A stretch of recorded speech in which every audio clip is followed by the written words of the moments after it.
I want you to think back to the first game you ever finished. Not the first one you ever played, but the one that so enraptured your inattentive child mind to the point that you stuck with it through level after level, mission after mission, cutscene after cutscene, until finally you faced down that final boss. And maybe it took a few hours, maybe even a few days, tens of tries, but you managed to defeat them. And as you watched those credits roll, for the first time you just understood something you didn't before about the true joy that a game could really give you beyond just momentary bits of fun from the beginning or the levels you accessed through cheat codes. No, you'd earned that victory. You'd earned that joy. Being born in 1998, I grew up mainly on the PS2 and PS1 games I could play on the PS2. I started and stopped games all the way from Siphon Filter and Crash Bandicoot to Dynasty Warriors 4 and 007 Nightfire, and I was terrible at finishing them. Probably because I was spending my time in games like Madden 99 going out of bounds on every play because I thought that was fun, apparently. What can I say? I had simple pleasures. But all that changed with one game. The first game I ever finished. The first game that managed to enthrall me so much to the point that I got from the very beginning to the very end without any cheat codes, any help from siblings. I did it all on my own. That game was Spider-Man 2. It was, for me at the time, this sprawling open world I could freely swing through as Spider-Man himself. I remember my mind being blown by the fact that you could actually touch the ground. I was enamored of this game. I played through it so many times. I have so many fond memories of fighting Mysterio and Rhino and Shocker, chasing after Black Cat across rooftops, listening to perhaps the most iconic song in any video game ever.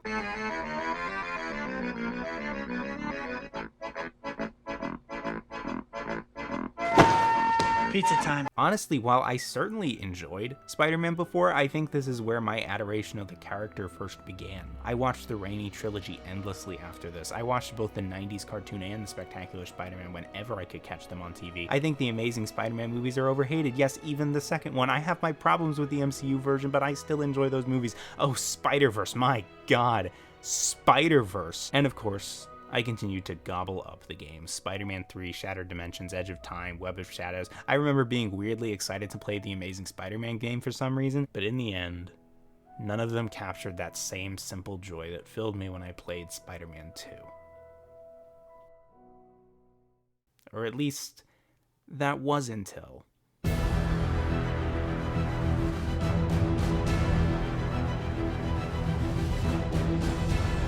Insomniac Games, developers of such titles as Ratchet & Clank and Resistance, were given the keys to make an entirely original open-world Spider-Man game. And they nailed it. The soaring music of John Paisano shifting and changing around the glorious momentum of swinging through a meticulously crafted Manhattan, as close to the sensation of flying through the air like Spider-Man himself as we have ever come, and it remains such a pure source of adrenaline-fueled joy for me. So much that it topped my list of favorite games in 2018, beating out games like Red Dead Redemption 2 and God of War. This game made me feel like that same kid playing Spider-Man 2 on the PS2. No other worries in the world. But that's not what I've come here to talk about, is it? And of course, you rest easy, knowing your secret is safe with me. You do what you think is best, Doc. It's all any of us can. Peter? Even when it hurts like hell. Peter, where are you going? Peter? Peter!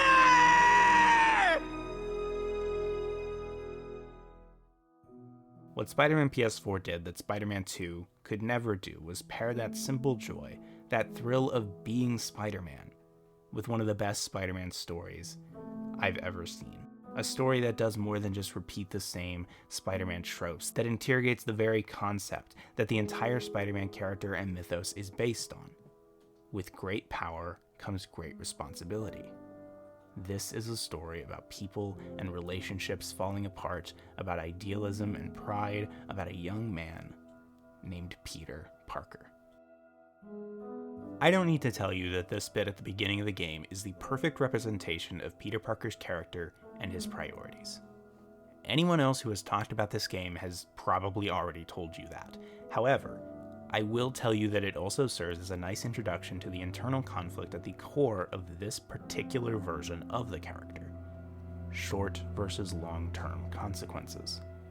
Peter will often choose to accept long-term consequences over short-term ones. He'll go after Fisk in order to avoid the short-term consequence of his escape, but in doing so, he submits to the long-term consequence of getting kicked out of his apartment. And then going after Fisk is in itself another active decision to avoid short-term consequences, while accepting potential long-term ones. It's brought up multiple times throughout the opening mission that Fisk, as the resident crime boss, keeps criminals from running rampant through the streets. I'm the one who kept order in this city! 1 month! In 1 month you'll wish you had me back!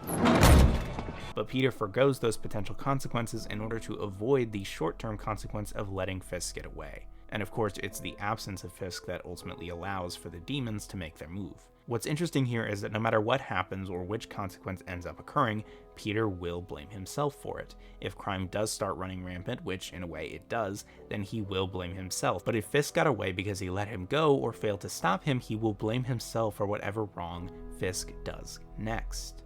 In a situation where neither option lacks a negative consequence, Peter's mindset always sets him up to fail, because no matter what decision he makes, he will always be responsible for the outcome. It's always on him.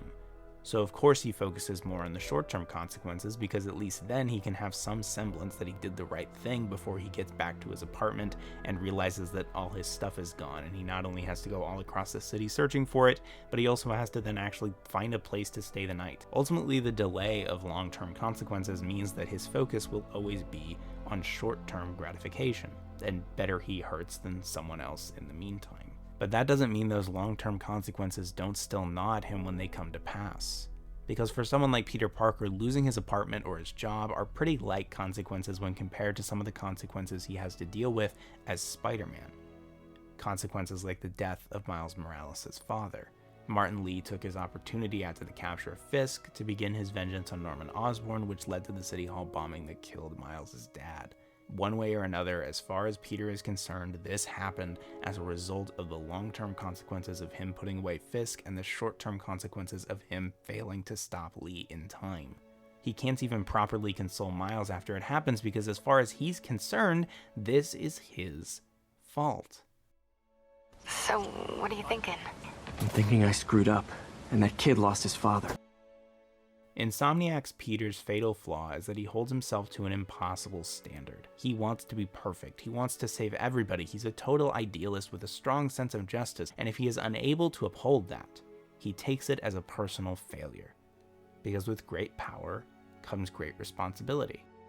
And every time an innocent person dies, he fails to uphold that responsibility. When Lee tries to turn Peter in the middle of the game's second act, he does so by using that guilt against him, showing him that as much as he tries to save everyone, he's let so many die by allowing Norman Osborn not only to operate as usual, but to live at all.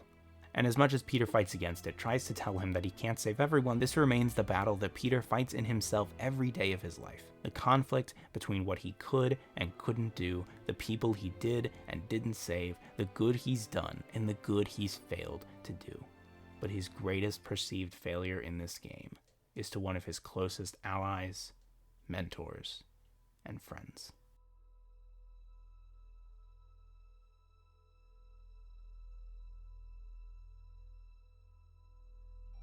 Otto Octavius is a picture of optimism and perseverance. He gets knocked down at every turn as he tries desperately to do the right thing rather than take a bigger paycheck from Oscorp. He wants to make a real difference in the world, do something that's actually good, because doing good is its own reward. But then, Otto starts to become obsessed with not just giving people back their missing limbs, but making them better in the process. And that leads him to create the arms that will make him Dr. Octopus, and with Peter's help, the neural interface to control them. The neural interface that takes the kind optimist and turns him into a bitter monster of Peter's own design. Or at least, that's how Peter sees it. The thing you've probably heard already is that to counteract the predictability of Otto becoming a villain, they made Otto into a character you didn't want to see become that villain. And that's true, but to me, The more impressive aspect of the character is that he manages to fool you into believing that there was ever a point where he wasn't the villain. I don't think it's any accident that Otto's origin here is exceedingly similar to his origin from Sam Raimi's Spider-Man 2, arguably the most popular form of the character outside the comics. He was a fundamentally good man who wanted to make a legitimate difference but allowed hubris and pride to get in the way, his own invention making him into something he wasn't. We want to believe that this Otto is the same way, even more so because everything and everyone seems to be against him except for Peter. We want to believe that this good man only became what he did because of things that were outside his control. But that's simply not the case. As the game goes on, it becomes more and more apparent that he was planning this from the start, and his talent for manipulation is on full display when you're walking through his secret lair and learning about how he roped all of the supervillains into his plans, the way he not only utilizes what they desire or need, but also plays to their egos, flatters them, makes it almost seem like his goal is to help them even when it's obvious that they're just a means to an end. Otto Octavius is an arrogant genius trying to prove to the world that he matters after a lifetime of being punished and viewed as a failure, a lifetime of watching bad people like Norman Osborn succeed while he was punished for trying to do something positive in the world. And as time goes on, he becomes more and more desperate to achieve his goal because he's running out of time. My doctors call it a degenerative neurological disorder. Probably caused by overexposure to toxic chemicals in my reckless youth. Sorry, is there anything I can do? You already are. The worst part is, it only affects the muscles. The mind continues to work, but it can no longer do. Physically, he's falling apart, even if his mind has never been sharper. While Norman gets richer and more successful, he's losing everything. The arms are not only his way of getting revenge on Norman, they're his way of helping his body to keep up with his mind. For the first time in my life, I don't feel like a failure. I feel like me. Otto Octavius is terrified of dying a failure, dying unremembered, dying weak and helpless, while the man he thinks never deserved it only gets more and more of the recognition Otto's only dreamed of. But Peter sees none of this. When all the supervillains escape the raft and he's been nearly killed, when Otto shows up and reveals himself as the mastermind of it all, the very next thing we hear him say is, Dr. Octavius, why? How did I let this happen? how could he let this happen? How could he let Otto become this? Almost instinctively, he puts all the blame on himself. From the beginning, Otto was a mentor and a friend, perhaps even that often elusive thing for Peter Parker, a father. Otto was everything Peter wants to believe that people are. Inherently kind, giving, and selfless, Peter wants to believe in people, he wants to trust them, and Otto knows that. So he gave Peter the side of himself that wasn't angry and resentful. He gave him the side of himself that wanted to change the world, not the side that just wanted to matter. Because he knew that if he gave Peter one side of himself, he'd never be willing to believe there was another. Because there's one thing that Peter never believed in.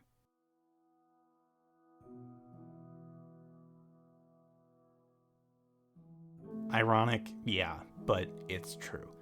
Insomniac's Peter Parker does, in a way, reject the very concept of duality, the idea that anyone can be more than one thing. He has a very black and white perception of the world. You're either a good guy or a bad guy, an ally or a victim, a hero or a villain. And that makes enough sense when it comes to Peter's character himself. Peter might have these two identities, but really Spider-Man is just an extension of Peter's own ideals and sensibilities. He's Peter's desire to do and be good, just in different ways than Peter is able to on his own.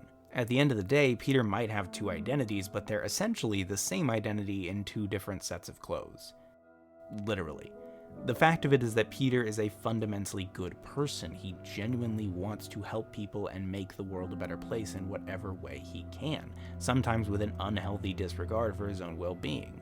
There's not a single part of himself that isn't selfless, whether as Peter or Spider-Man, and with his general desire to trust others and believe in their inherent good, of course he would assume that everyone around him also has a singular identity. And it's that assumption that often endangers his relationships. Take Mary Jane, for example. When we start the game, they're not even on speaking terms, though it doesn't seem like there's a lot of animosity when they do reunite. The reason for their breakup remains unclear for a large chunk of the game until finally, Peter's singular understanding of MJ as a damsel that needs to be saved leads him to unwittingly interrupt her before she can get crucial information about their shared plight. You know this is exactly why we broke up. I thought we broke up so you could focus on your career. We broke up because you wouldn't stop treating me like a baby. Don't do this, MJ. Don't do that, MJ. Oh, that's too dangerous, MJ. I may not have super spider powers, but I'm not made out of glass. Peter couldn't think of MJ as anything more than someone that he needed to protect, and that completely invalidated the very concept that she could ever do anything for herself. Through his mindset of rejecting Duality, he denied her a full identity, denied her the ability to be active and do good in her own way. So not only does he reject Duality because he isn't able to see it in himself, he also does it as a sort of defense mechanism. He has to view others as singular identities so that he can better understand who is who in his world, who needs to be saved, who can help, and who is the enemy. If those identities start crossing over with one another and shifting over time, then things get complicated, people get hurt, and he will believe that it's his fault. His rejection of Duality is a means of self-defense, an attempt to control reality enough to prevent those short-term consequences like MJ getting hurt, regardless of how much that long-term consequence of losing her will hurt when it comes to pass. But throughout the game, this perception is consistently challenged. While he's blaming himself for Otto's turn, he's watching Martin Lee, a man he always knew to be kind and giving, turn into the monster that is Mr. Negative, and Mr. Negative himself and his ability to bring out the negative side of people force him to question the capacity for that duality in literally everyone else. He's seeing MJ go after leads on her own, getting information they need, and generally not always being the damsel in need he always saw her as. And he sees Miles Morales, the weak, grief-stricken kid he failed to connect with, and chooses to teach him how to be strong, because he realizes that what he needs more than anything after everything he's been through is to be reminded that he can still be strong. And this all comes to a head when, after fighting off both Electro and Rhino with broken bones, he has to save Aunt May from a fire. MJ helps to get May out, and Miles saves him when he falls. It was the people he thought he needed to save that end up saving him. Through confronting that rejection of Duality, Peter has to recognize the duality in himself. That while he's often strong and capable, he has limits. Spider-Man might be able to fight heavily armored giants and a flying dude with electricity coming out of his arms, but Peter Parker is still human. Just because you have great power doesn't mean that everything is your responsibility. This is all my fault. No, not the song again. You are not alone anymore, Pete. You have to be willing to do what you can and recognize what you can't. Trying to do everything and save everyone, especially all on your own, is impossible. There are going to be things you just can't do. People that you just can't save.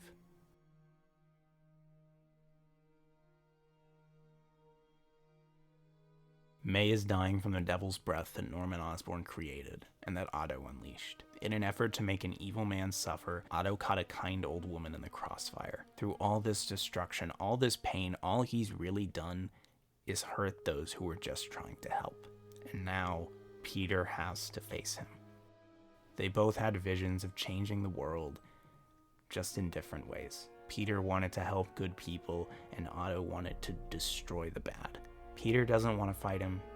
He doesn't want to hurt Otto, but he has to. The neural interface made him into this, the neural interface that Peter was instrumental in creating. And the only reason that Otto became this was because their lab was declared a safety hazard and their grant money was taken away by Osborn, which must have planted the seed of revenge in Otto's mind. And all of that only happened because Peter was late for work because he chose to go after Kingpin instead. This is all Peter's fault. Such a disappointment. Parker.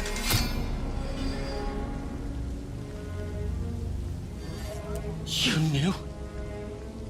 I tried to warn you, Peter, but you didn't listen.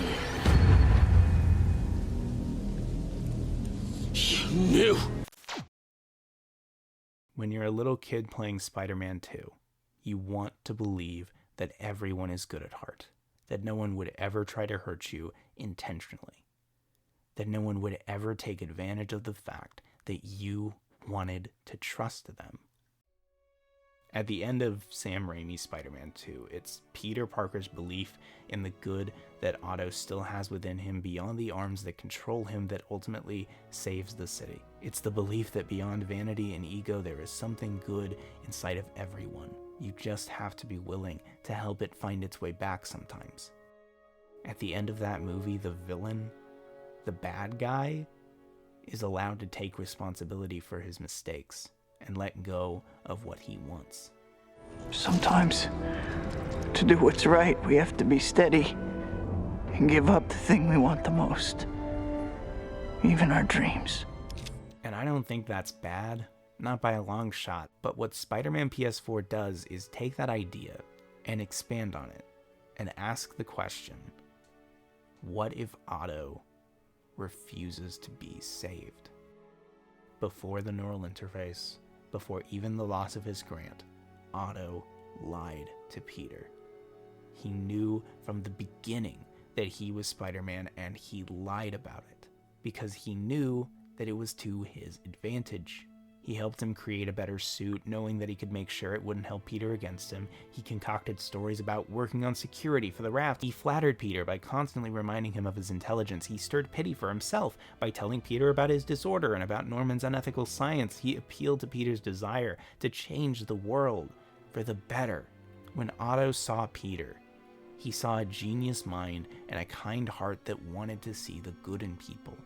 He saw someone he could manipulate into helping him create what he needed to not only face Osborn, but become what he believed he deserved to be. Successful, powerful, worth something. This was Otto the whole time. And in that moment, when Otto reveals all of this through that simple confession that he knew, it unlocks in Peter an anger and a hurt that keeps him fighting on and on until finally he destroys the neural interface, rendering the arms inoperable. Otto falls into the building they were fighting on, and Peter follows, going out to the anti-serum that could save the entire city. Otto, broken and beaten, tries to convince Peter that he doesn't understand. I should have known you'd turn on me, just like all the others. Turn. I've worshipped you. Your mind, your conscience, wanting to help others. The way you never gave up. That's because men like us have a duty, a responsibility, to use our talents in the service of others. Even if they don't appreciate it, we have to do what's best for those beneath us. And when Peter rejects that, Otto falls back on his one scapegoat. Yes, of course. You're right, Peter. Oh, I see that now. The neural interface affected my mind. But I can fix it. We can fix it together. If you'll help me. It's that same thing from Spider-Man 2. That wasn't really him. It might have been the cost of his momentary hubris, but deep down, that good man is still there, right? That wasn't Otto, was it? That wasn't the optimistic idealist. The man who wanted to change the world. Do everything I can. I'll make sure you get the best help. No! If they put me away, they'll take my arms! I'll be trapped in this useless body!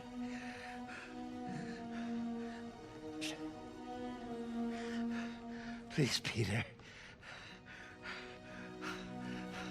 That wasn't me. You said you'd never abandon me.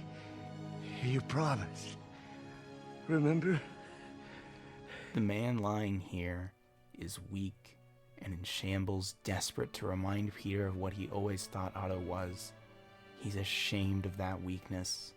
terrified of being forgotten and thrown away.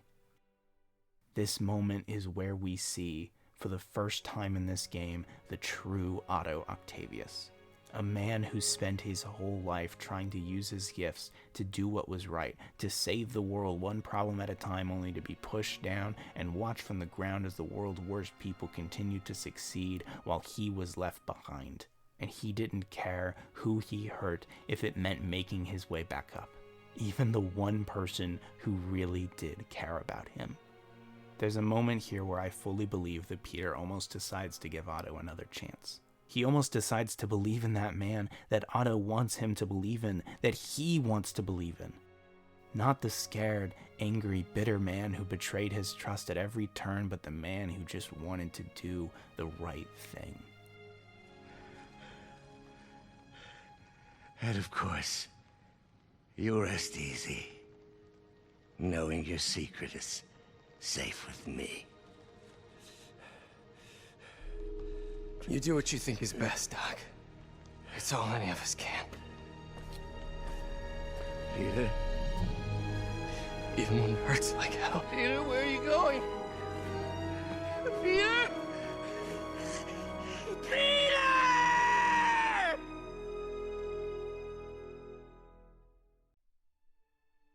You can't save everyone, especially from themselves. And that's not your fault. You can't take responsibility for someone that refuses to be saved. Sometimes all you can do, the best you can do, is leave them behind. And it might hurt. It probably will hurt. You'll be screaming at yourself to go back. You'll be telling yourself that you're a bad person for walking away. You'll be telling yourself that they are your responsibility. But they aren't. And you have to accept that. You have to be willing to let them go even when you don't want to, even when they're pleading with you to hold on. Sometimes that's just what's best. Sometimes your only responsibility is to let others take theirs.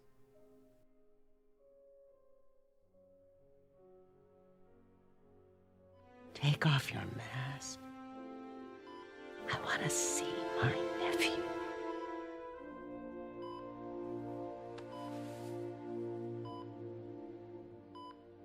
You knew? I've known for a while. I never wanted you to worry. I did. And I am so proud of you. And Ben would be too. All the people you've saved. I don't know what to do. Yes, you do.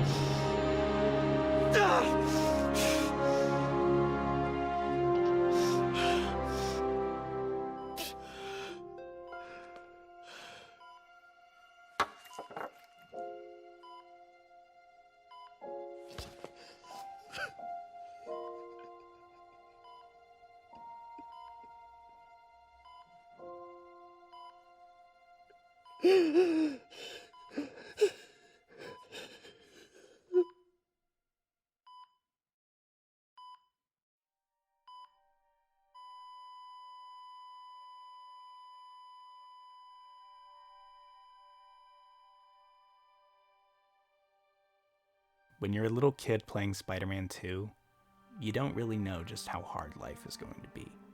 You don't know about all the hard decisions you're going to have to make, all the people that are going to hurt you, all the people that you're going to lose.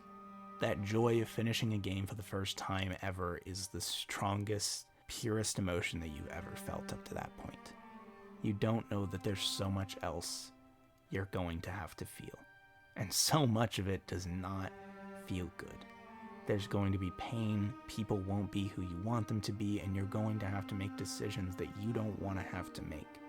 And sometimes, just like in Spider-Man 2, you'll have to be willing to go through pain, to hurt more than you've ever hurt before, to do the right thing, because that's what heroes have to do sometimes. But those consequences, that pain you feel right now, is short term, even if it doesn't feel like it. You have so much more life left to live, so many more people to meet who are going to be exactly what you need them to be, even if they're not exactly what you want. So much more that you can do and create. Our greatest responsibility is to keep on going, to keep on living, to keep on creating, because even when people hurt you, there's always someone else who will help you through. You just have to be willing to see them in all that they are. And you have to be willing to see all of yourself, your limitations and your pains, and everything you are able to do. It's all there if you look hard enough. For many kids today, Spider-Man PS4 will be the first game they ever finish. And they'll feel that pure joy of getting through an entire game all on their own, earning that success, and it will be the strongest, greatest feeling they've ever known. And I know they'll go through the rest of it too, but maybe, just maybe, they'll come back to this game and they'll see what I see. A story of a man who wants nothing more than to do the right thing with the power he has. And sometimes the right thing doesn't always look like what you expect it to. Sometimes the right thing hurts, but that hurt won't last forever. Because if you look hard enough, that joy is still there.